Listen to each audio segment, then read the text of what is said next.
Muito bem, companheiros e companheiras das turmas do primeiro ano vespertino da Escola Arlindo Ferreira de Lucena, professor Valdemir Júnior de História, falando aqui nesse exato momento.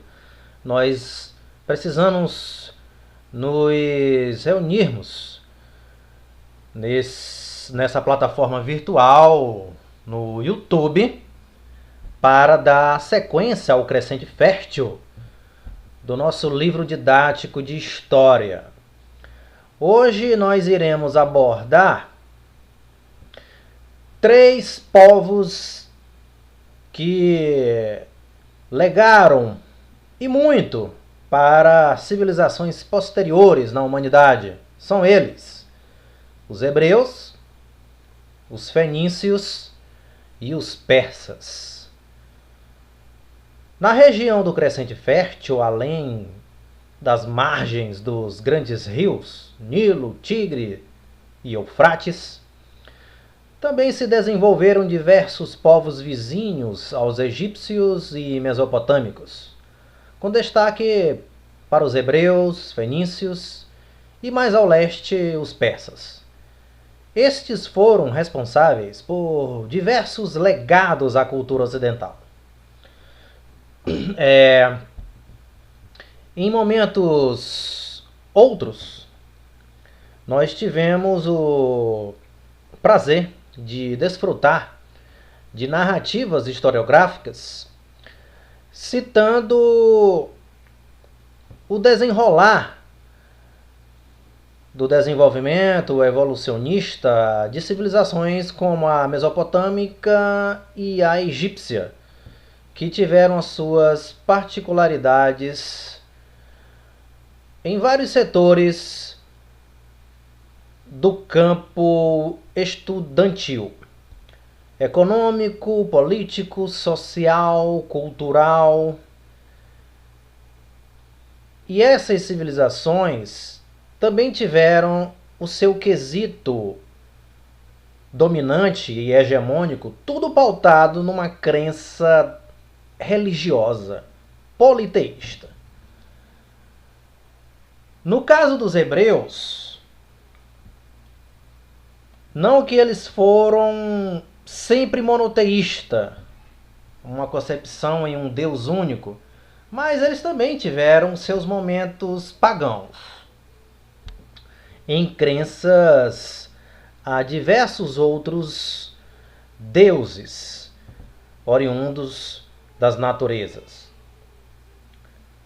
Mas eles vão se destacar com o monoteísmo ético.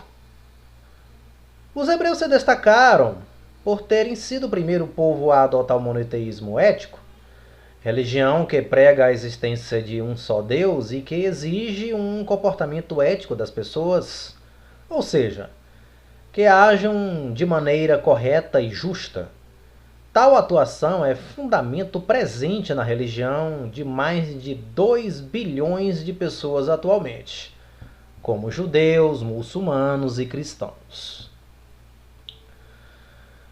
Muitas das informações de que dispomos sobre o povo hebreu são provenientes da Bíblia, mais especificamente do Antigo Testamento.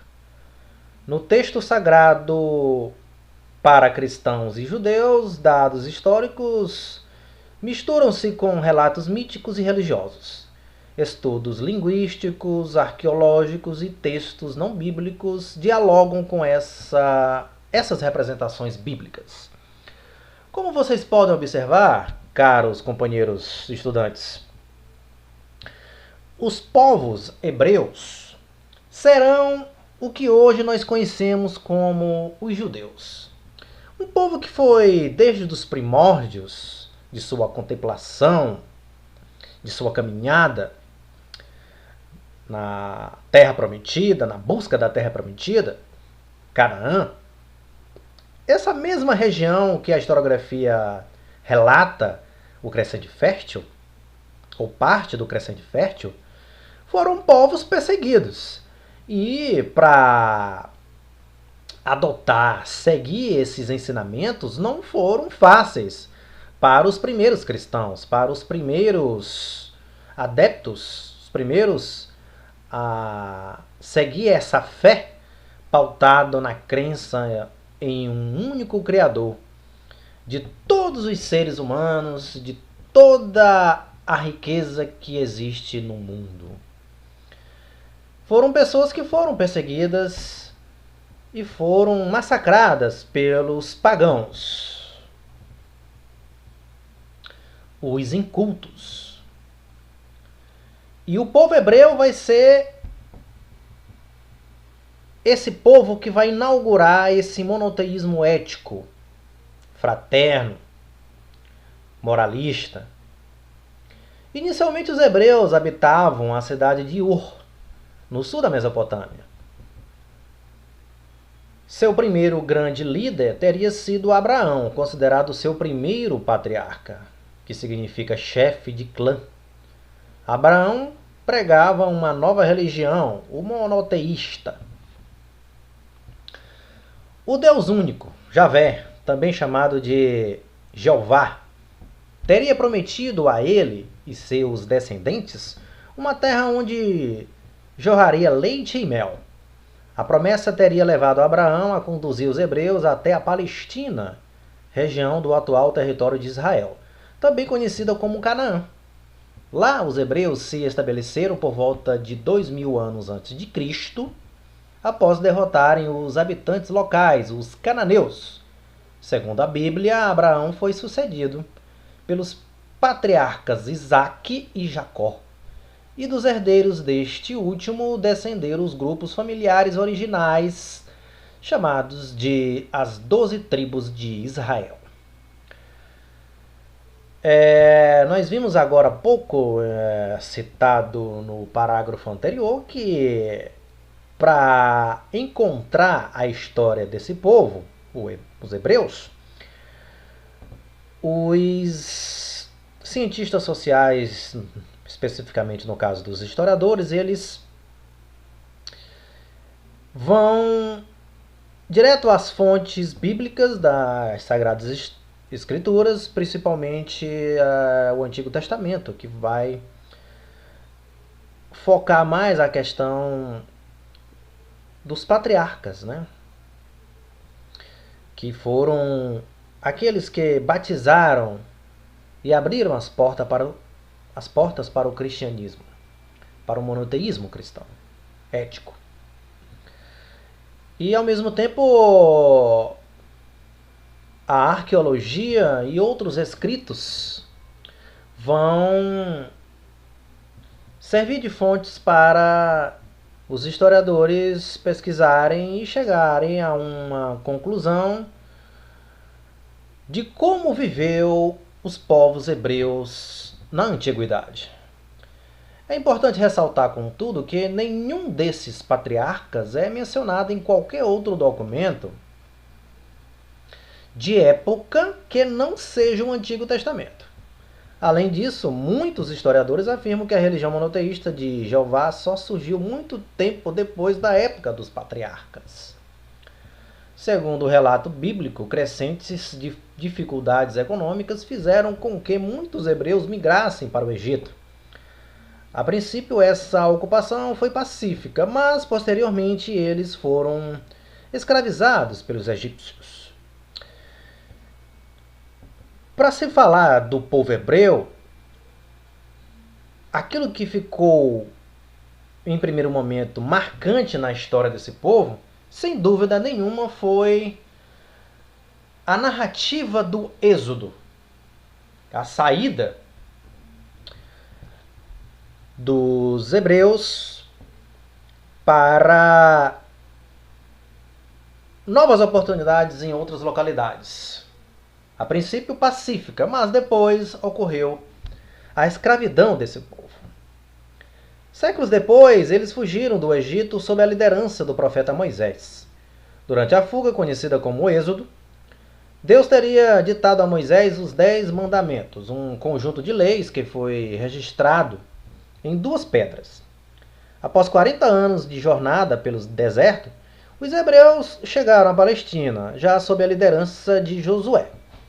A presença dos hebreus no Egito e o Êxodo não são confirmados por outras fontes que não a própria Bíblia. Tais passagens bíblicas têm uma cronologia bastante duvidosa, seja por conter indicações contraditórias, seja pela sua confrontação com outras fontes históricas, constituindo o objeto de diferentes interpretações. Na época do Êxodo, os hebreus estavam organizados em tribos lideradas pelos juízes, chefes militares com atribuições religiosas. Ao chegar à Palestina, eles conquistaram a cidade de Jericó e venceram os filisteus, povo que ocupava o litoral da região. Por volta de 1010 anos antes de Cristo, ocorreu a unificação das tribos, sob a liderança de Saul, que se tornou o primeiro rei dos hebreus. É bom sempre a gente destacar aqui que os hebreus nunca tiveram um estado para dizer que era deles. Pelo menos por um bom tempo no mundo antigo.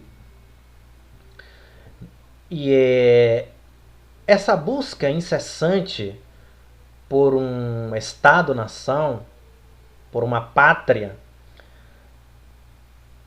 e na justificativa bíblica também, em que é um povo que foi escolhido para ser premiado a ter uma posse territorial que jorraria leite e mel, e que fossem abençoados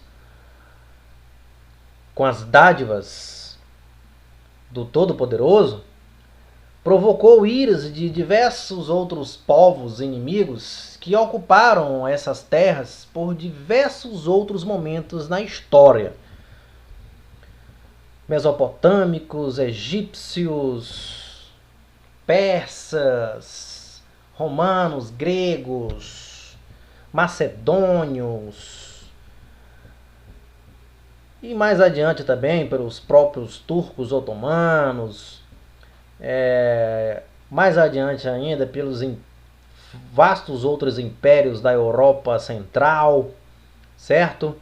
E atualmente por potências que buscam a riqueza que existe naquela região, gás, água, petróleo, enfim, como por exemplo potências como a Rússia, França, Turquia, o próprio Estados Unidos e, logicamente, outros países ali do Oriente Médio que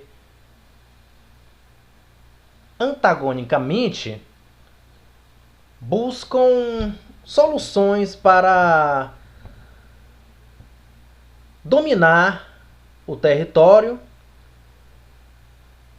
na questão política, econômica e até mesmo cultural, usando até religiões de outros segmentos doutrinários, como o islamismo, os muçulmanos, que geraram uma outra denominação e que também se inseriram nessa questão de também ter acesso a essa terra que é chamada de Terra Santa.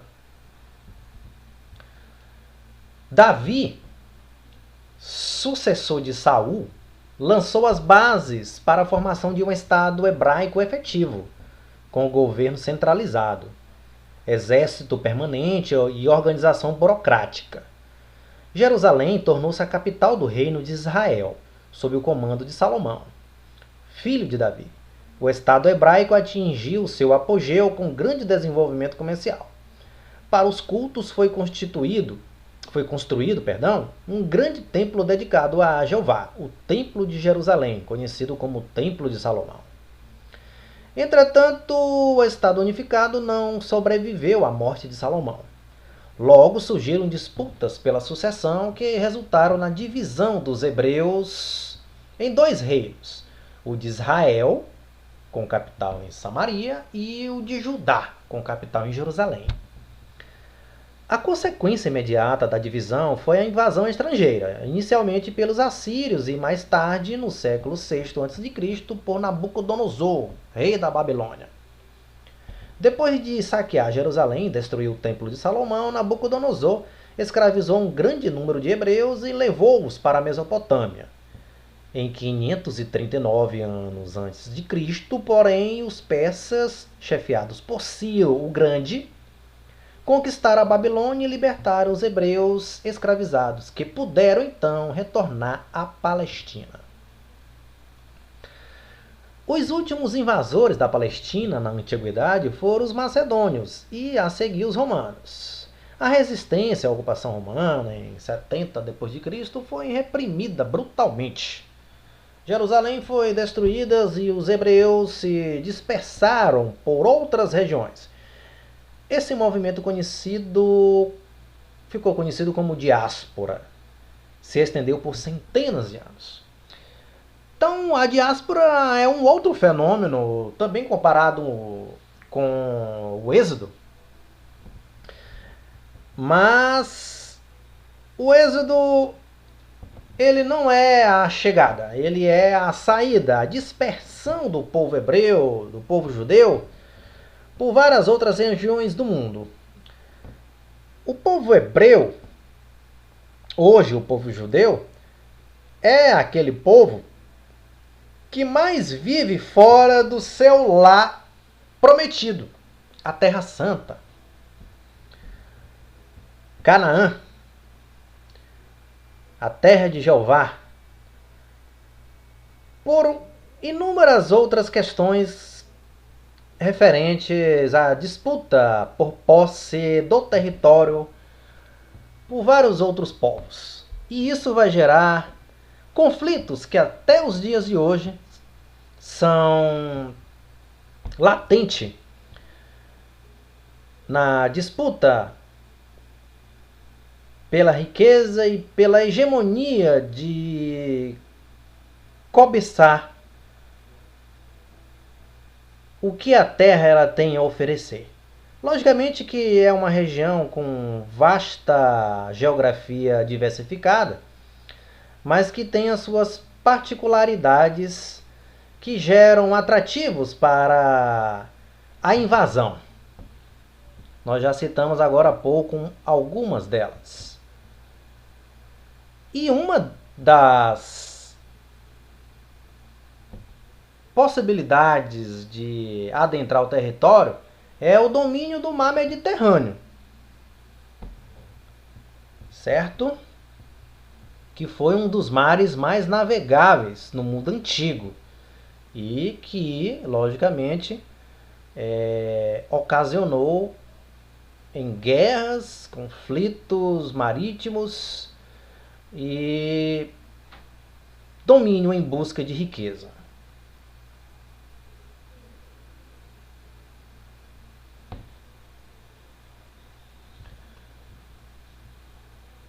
Na foto aqui ao lado, nós observamos uma mulher levantando aqui um objeto. O Muro das Lamentações se localiza na cidade de Jerusalém. Trata-se da única parte do Templo de Salomão que resistiu aos ataques do imperador romano Tito à cidade, em 70 d.C. É um lugar considerado sagrado pelos descendentes dos hebreus, os judeus. Durante anos, as mulheres foram proibidas de frequentar o local. Em janeiro de 2016, o governo de Israel estabeleceu uma área mista onde elas poderiam fazer suas preces. Na foto, mulher levanta uma Torá, livro com as escrituras sagradas do judaísmo, junto ao muro. Bastante relevante essa fotografia. Emblemática, simbólica. Muito bem, dito um pouco sobre os povos hebreus, que é uma questão complexa e longínqua, estamos longe de esgotar todo o conhecimento, mesmo que esteja muito relacionado à Bíblia e algumas outras pesquisas arqueológicas, mas é o que nós precisamos de momento para termos o primeiro contato com a questão. Vamos passar para os fenícios e persas. A Fenícia situava-se no norte da Palestina, onde se localiza atualmente o Líbano. Foi ocupada antes de 3.000 anos antes de Cristo por povos semitas, que além de desenvolverem a agricultura, destacaram-se no comércio marítimo. Também desenvolveram o artesanato e a produção de tecidos e de corantes.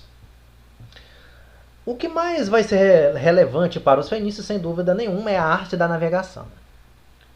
Eles vão fundar várias colônias, né? E vão comercializar fruto dessas navegações em que eles desenvolveram perante os seus equipados navios. Os fenícios estavam organizados em cidades-estado, como Biblos, Sidon e Tiro. Em seu apogeu, eles chegaram a estabelecer rotas comerciais por todo o Mediterrâneo e foram até o litoral atlântico do norte da África. Instalaram povoados e cidades em várias regiões do Mediterrâneo. Verdadeiros entrepostos comerciais, como a cidade de Cartago, no norte da África. Ao lado, a gente pode perceber um legado, né, do povo fenício, máscara funerária, datada do século VII ano a.C. Ao mesmo tempo, deram contribuições originais à humanidade. A principal delas foi a criação de um alfabeto fonético simplificado composto de 22 letras que, incorporado pelos gregos e romanos, serviu de base para o alfabeto ocidental atual. Isso, sem dúvida, a questão do alfabeto fonético também é um dos grandes legados da civilização fenícia, além das navegações e dos entrepostos comerciais através de suas colônias fundadas no norte da África e também em ilhas da atual Península Ibérica, da atual Península Itálica. Os fenícios cultuavam vários deuses. Os mais importantes eram Baal, associado ao Sol, e Astarteia, simbolizada pela lua e que representa a fecundidade. Agora uma ilustração, né, do comércio fenício em 1000 anos antes de Cristo. Nessa ilustração, no mapa, podemos verificar aí colônias, rotas comerciais, produtos e matérias-primas importados, como algodão, azeite, cereais, cobre, ébano, estanho, ferro, gado, lã, marfim, molusco, ouro, perfume, prata, produtos exóticos, vinho e também escravos. Os mercadores fenícios, maiores comerciantes, marinheiros e exploradores do mundo antigo, buscavam e levavam mercadorias por toda a bacia do Mediterrâneo. Navegando com os fenícios foram excelentes navegadores e desenvolveram uma cultura marítima muito sofisticada para a época, que incluía a construção de navios, técnicas náuticas e conhecimentos sobre o meio marinho e as regiões costeiras. Exploraram todo o Mediterrâneo, as praias do Mar Vermelho e do Mar Egeu e a costa do Oceano Atlântico. Bastante ousado, diga-se de passagem. Os conhecimentos de astronomia permitiram aos fenícios navegar durante a noite, orientando-se por meio das estrelas. Muitos deles viviam no comércio marítimo como marinheiros, comerciantes, soldados e remadores. Haviam também exímios carpinteiros que construíam os navios e artesãos que cuidavam de sua manutenção em terra. Os navios fenícios eram feitos de madeira, com velas e uma estrutura variada de remos. O número de remadores variava conforme o tipo de embarcação. Nos navios comerciais havia espaço destinado às mercadorias. Os de guerra contavam com o maior número de remadores e um corredor central onde ficavam os soldados. Um navio desses poderiam levar 150 remadores e 200 soldados. As viagens duravam meses e os fenícios ancoravam em diferentes portos para vender e comprar mercadorias. Ao longo das expedições, construíram grandes habitações, espalhadas pela costa do Mediterrâneo, que abrigavam os marinheiros e comerciantes quando não havia condições climáticas para a navegação. Assim, procuravam evitar os naufrágios que prejudicavam suas atividades comerciais. Como nós podemos verificar, sem dúvida nenhuma, os fenícios foram grandes malabaristas nos mares e oceanos. Desenvolveram uma sofisticada marinha, né, para difundir e expandir as suas possessões territoriais e, ao mesmo tempo, dinamizar a economia para a sustentabilidade das suas cidades-estado. Nós podemos ver aqui abaixo uma imagem que seria o desenho da representação de um barco fenício, denominado birreme. Seu modelo foi posteriormente copiado e aprimorado pelos gregos e pelos romanos. O mundo oriental contribuiu em muito com diversos conhecimentos no campo da arte, da ciência, da tecnologia, da política, da cultura, da religião, da astronomia, da astrologia. Os orientais tiveram, sem dúvida nenhuma, um grande preparo para encorpar o que hoje nós conhecemos como a civilização ocidental, o mundo ocidental. Muito do que existe no mundo ocidental e é cultuado, praticado e reverendado foi iniciado, foi inventado no mundo oriental. E como nós podemos ver nesses relatos dos povos do Crescente Fértil, entre eles estão os fenícios, eles deram contribuições significativas para essas civilizações que hoje vivem aos modos do mundo ocidental. A preocupação com a velocidade, o espaço reduzido para armazenar produtos comerciais e a presença de uma saliência pontuda na proa, chamada ariete, indicam também que se tratava de um navio com finalidades militares, utilizando para proteger as embarcações comerciais e para atacar piratas.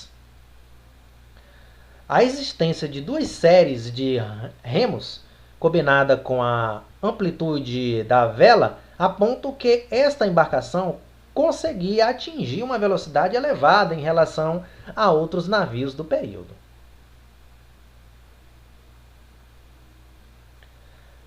Apesar da pobreza do solo, o plantio iraniano foi ocupado desde o sexto milênio antes da era cristã, por volta de 2000 anos antes de Cristo. A região recebeu grandes levas de populações indo-europeias.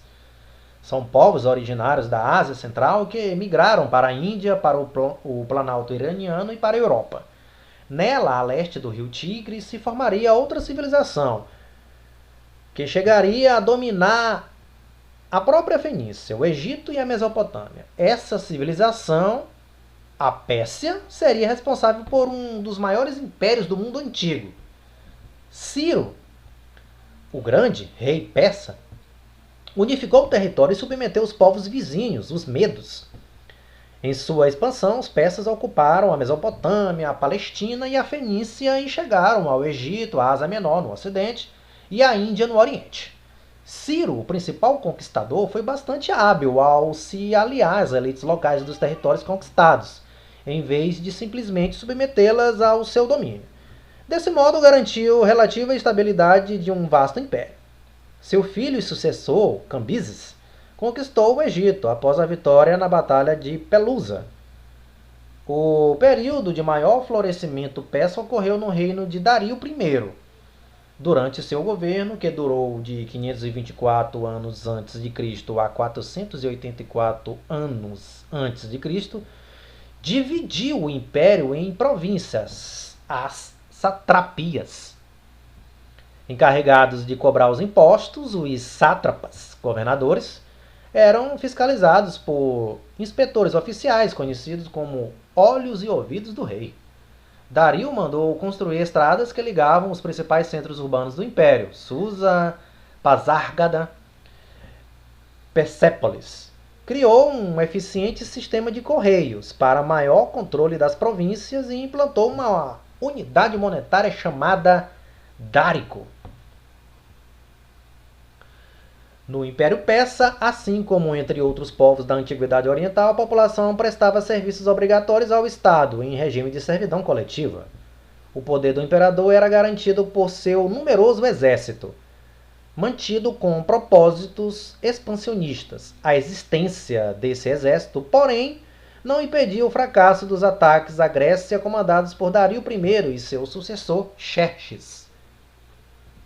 Durante quase todo o século V a.C., gregos e persas se enfrentaram em conflitos que se tornaram conhecidos como Guerras Médicas, nome que faz referência ao povo medo da Pérsia, ou Guerras Greco-Pérsicas. Em seu expansionismo, os persas haviam dominado as cidades gregas da Anatólia, na atual Turquia, o que prejudicou o comércio dos gregos com o Oriente. Os gregos lutavam pela independência dessas cidades. Mapa abaixo do Império Persa, um dos maiores impérios da história. As suas conquistas por Ciro, Cambize e Dario. Construção de estrada,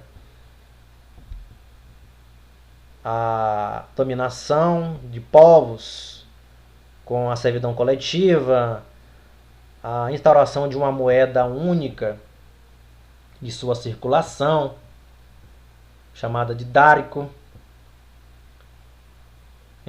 entrepostos comerciais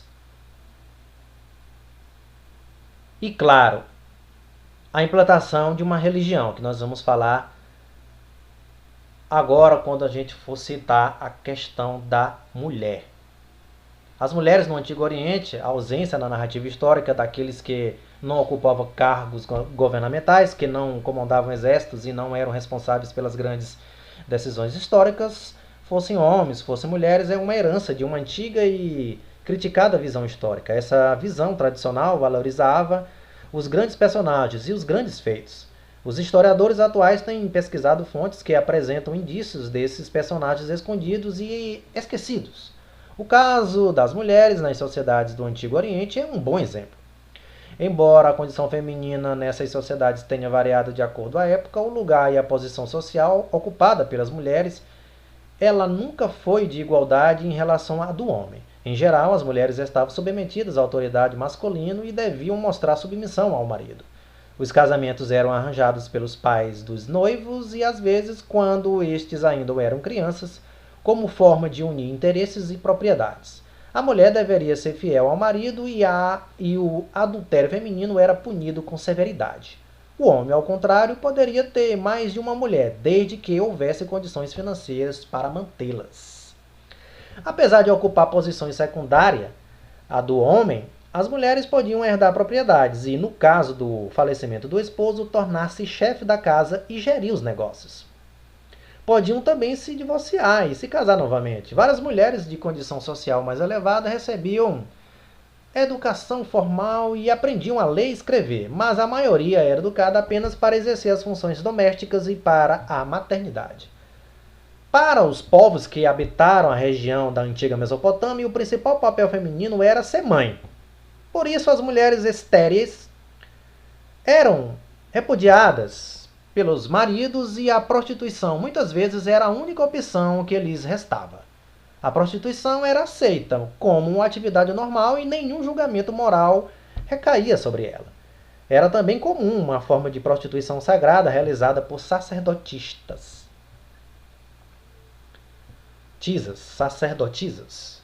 No Egito houve casos de mulheres que se tornaram governantes, como ocorreu com Hatshepsut no século XV a.C.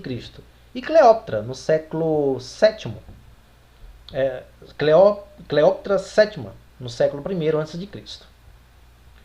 Apesar de ter incorporado muitos conhecimentos de outros povos, como a escrita cuneiforme de origem mesopotâmica, a cultura persa teve características próprias. Sua religião era basicamente dualista, fundada na crença em duas divindades antagônicas principais: Hormuz Mazda, deus do bem, da luz e do mundo espiritual, e Ahriman, deus do mal e das trevas. O imperador seria o representante do bem na Terra, o que mostra o forte vínculo da religião com as estruturas de poder. A religiosidade popular, entretanto, distinguia-se da oficial. Incluía várias divindades, muitas delas adotadas no contato com outros povos. Em geral, os persas também admitiam a vida após a morte e o advento de um Messias à Terra, um Salvador que, assim como na religião judaica, libertaria os justos.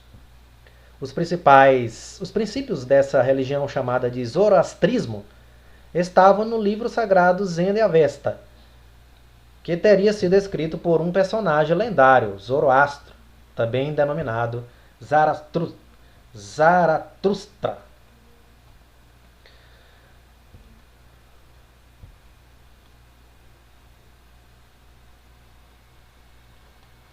Pois é, pessoal, e aqui encerramos nossa aula. Nós voltaremos em outro momento com novas temáticas abordando a história no mundo antigo. Um grande abraço e até a próxima.